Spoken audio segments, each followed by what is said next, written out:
Salut à toi, j'espère que tu vas bien.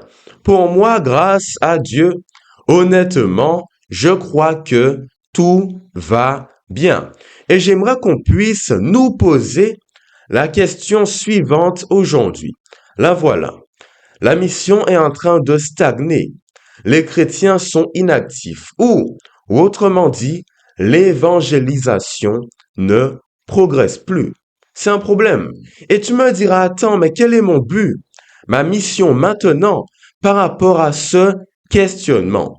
Je prendrai tout d'abord la peine, si Dieu le veut bien, de définir la mission.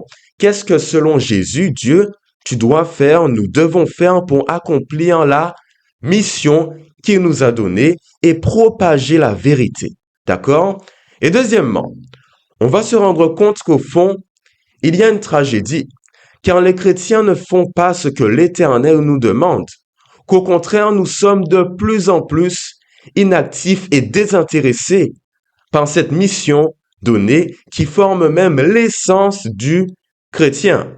Les raisons, je vais te les dévoiler grâce à la Bible. Et dernièrement, je souhaiterais qu'à la fin de cette vidéo, tu sois un chrétien fort qui se bat pour son Dieu, qui agit, qui fait quelque chose pour que le mal ne progresse plus, mais qu'au contraire, nous soyons rayonnants en Jésus.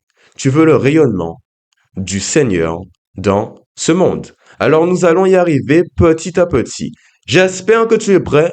Si c'est le cas et seulement si c'est le cas, allons-y sans plus tarder.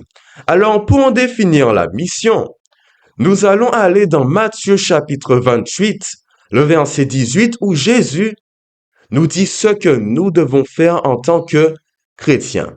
Allons-y, Matthieu 28, le verset 18. Go! Je pense que nous y sommes. Jésus s'approcha et leur dit, tout pouvoir m'a été donné dans le ciel et sur la terre.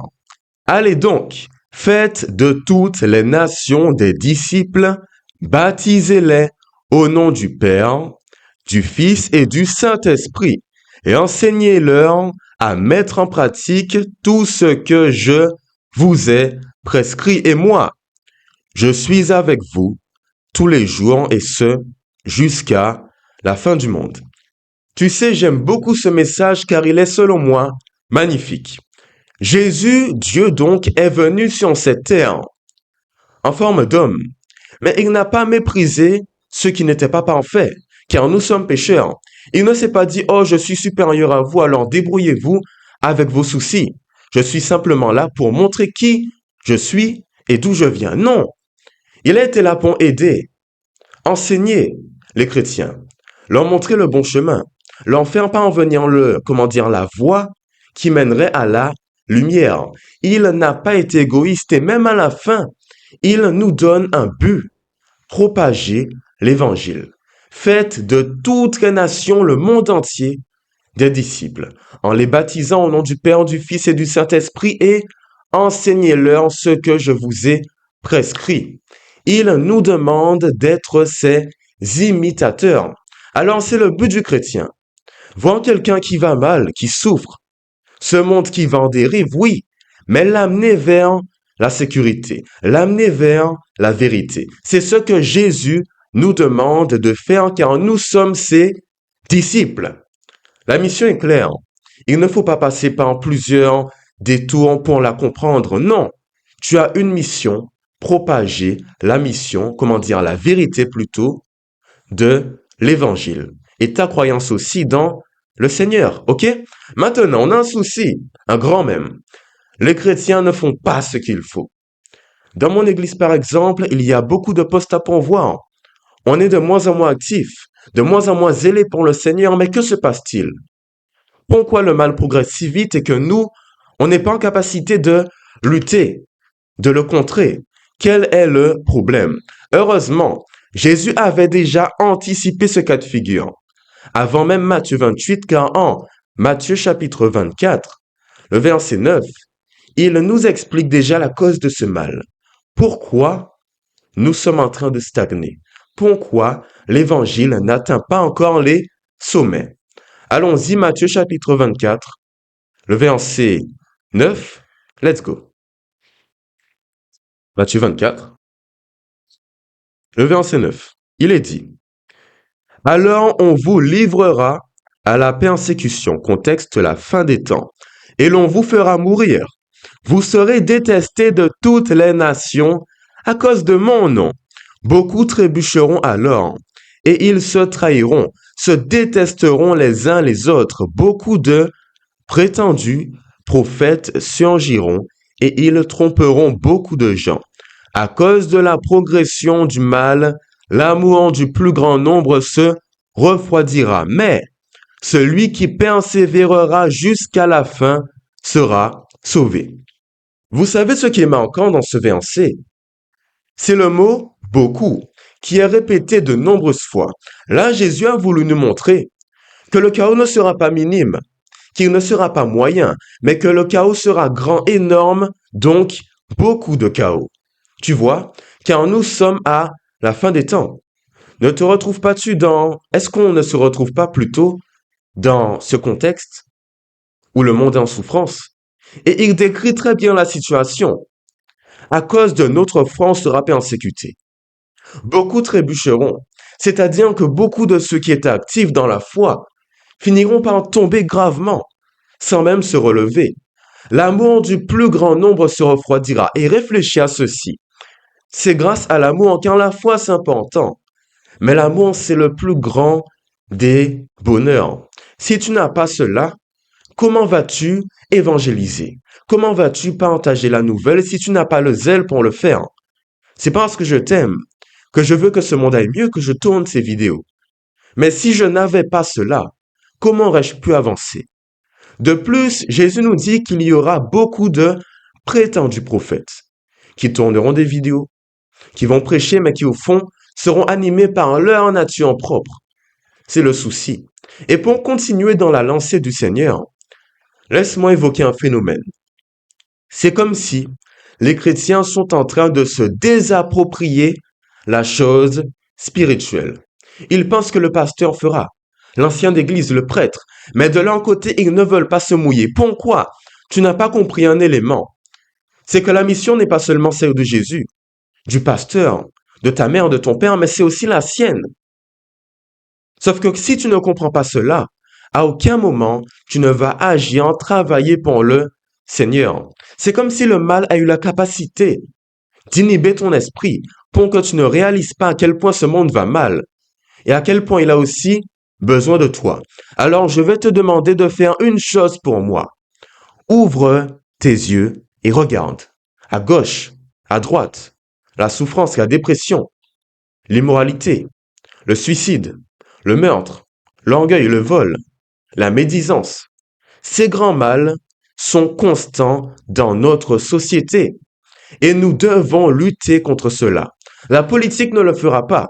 La seule chose qui le peut, c'est la Bible, la parole, le Seigneur. Alors si tu as cela en tête, pourquoi gardes-tu tout cela pour toi? Non. Propage l'évangile, le message. Jésus, le Seigneur, te veut en mission, car sinon tu lui es strictement inutile. Il a dit, si tu n'es ni chaud ni bouillant, il va te vomir de sa bouche. Alors agis. Et j'espère que tu as compris qu'il te faut réaliser une chose. Rien ne va plus, le Seigneur a besoin de toi. Car si tu n'agis pas, tu le rejettes, tu le trahis quand tu ne rentres pas dans la lancée qu'il nous a fixée avec Matthieu 28, le verset 18. Agis pour le Seigneur. Et là, tu me diras, dernière partie, de cette vidéo, que faire? Comment faire pour agir? Être en mission pour le Seigneur. J'ai quelque chose pour toi. Tout se joue selon moi en deux étapes. OK? Première chose, beaucoup te diront, on va chanter, louer, témoigner, tourner des vidéos et le Seigneur va t'aider. Moi, je te dis que c'est la mauvaise chose à faire. Car oui, avant de vouloir aider l'autre, tu dois t'aimer, t'aider, oui, toi-même. C'est ce que Jésus nous dit. Tu vas enlever la paille qui est dans l'œil de ton frère, mais dans le sien, il y a une grande poutre. Non, règle avant tous tes soucis ce qui ne va pas, et là, seulement là, tu pourras transformer ce monde. Regarde dans ta vie et tout à l'heure, si Dieu le veut bien, nous ferons une prière pour cela. Regarde ce qui ne va pas et repens-toi de tout le mal que tu as fait. Sanctifie ta vie, car si mentalement, spirituellement, tu n'as pas la force, comment vas-tu aider l'autre? C'est impossible. Alors réveille-toi, agis, sanctifie ta vie, ton cœur avec la parole. Les chants, inhibe ton esprit avec le Seigneur, car le mal, je l'ai dit la semaine dernière, est déjà présent en toi. Enlève l'influence qu'il a sur ta vie, et là, quand tu seras clair, comment dire, limpide au niveau de ta relation et de ta communion avec le Seigneur, là, et là seulement, tu pourras aider l'autre. Tu vois? Exemple concret. Paul. Est-ce que Paul était parfait? Non. C'était un meurtrier. Est-ce que Pierre l'était? Non. Il était colérique, il a trahi Jésus, mais qu'est-ce qui leur a permis d'influencer? Paul a écrit 12 livres dans la Bible. Un meurtrier l'a fait, tu te rends compte? C'est simplement car il a confié sa vie au Seigneur. Et là, il a, comment dire, compris une réalité. C'est que quoi qu'il fasse, tout seul, il ne peut rien. Mais je puis tout par celui qui me fortifie. C'est bien ce qu'il a explicité. Alors comprends cela. De moi-même, je ne peux rien. De moi-même, je tournerai même pas une vidéo une fois par semaine.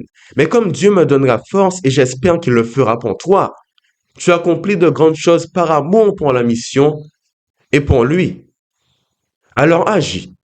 Ne tarde plus, car le Seigneur a besoin de toi. À tout moment, à la fin des temps, il va te réclamer le sang de ton frère, de ta sœur que tu aurais pu aider, qui était à côté de toi. Mais tu ne l'as pas fait car mentalement, tu n'étais pas dans de bonnes dispositions. Tu étais malade profondément même du péché et ton frère, ta sœur, un ami, un membre de ta famille, du travail s'est perdu. Je ne veux pas d'un tel événement malheureux pour toi. Je souhaite que tu accèdes à la vérité et que tu puisses partager cela au monde entier. Alors prions premièrement, ce sera la seule prière pour que Jésus sanctifie ta vie, afin que tu sois un soldat debout pour lui, afin de lutter contre notre ennemi commun, Satan, le diable. OK? Prions en ce sens, allons-y. Seigneur Dieu, tu nous vois. On a nos difficultés, nos peines. Sauf que on a une mission aussi.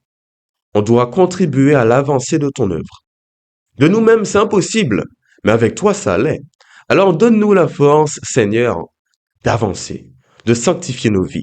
Que tout ce qui ne te sanctifie pas, qui ne te représente pas, s'en aille de notre existence, de notre quotidien, afin que nous soyons forts, déterminés en toi, pour que la mission de l'Évangile se propage dans le monde entier, car tu l'as dit, allez et faites de toutes les nations des disciples.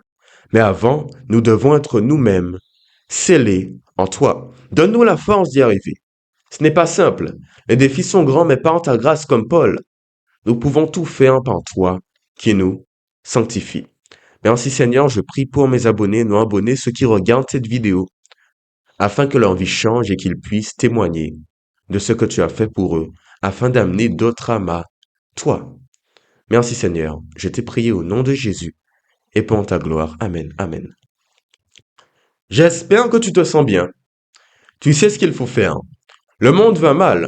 Sauf que dans Matthieu, Jésus ne rigole pas avec toi. Il ne te dit pas regarde le monde mais n'agis pas. Non, au contraire. Il t'exhorte à faire une chose. Il te le demande sincèrement. Propager le message de la vérité. Si tu ne le fais pas, tu ne peux pas être appelé chrétien. Si autour de toi on ne sait pas qui tu es, que tu passes du monde au Seigneur, tu ne pourras pas influencer ceux qui doivent l'être et sauver ceux qui en ont besoin. Car on en a tous besoin, mais malgré tout, Jésus n'a pas converti tout le monde à cette époque-là. Toi non plus. Mais fais pardon le maximum pour ton Seigneur. Car quand tu comprends que tu es sauvé par grâce, que tu ne le mérites pas, tu as envie de partager cette bonne nouvelle à ton frère, ta sœur, dans le Seigneur comme dans ta vie quotidienne, d'accord? Alors j'espère que cette vidéo t'a plu. Si c'est le cas, tu pourras t'abonner, l'aimer, la commenter, la partager aussi. Tu n'es pas au clair par rapport à cette vidéo. Tu veux témoigner pour partager ce que l'Éternel nous demande, accomplir la mission du Christ. Tu peux m'envoyer un message via paroledemathis@gmail.com, soit Gmail. Là, nous aurons un entretien. Le temps souhaité, ne t'en fais pas, où nous allons parler de la mission. Nous pourrons prier, chanter, je t'écouterai, en avançant dans le Seigneur avec sa parole. D'accord? Tu es intéressé, tu m'envoies un mail, tu sais déjà. Voilà, toute prochaine vidéo. Dans quelques jours, ça a été un plaisir pour moi encore. Et puis, au revoir, porte-toi bien. Bye bye. Bye bye. Voilà.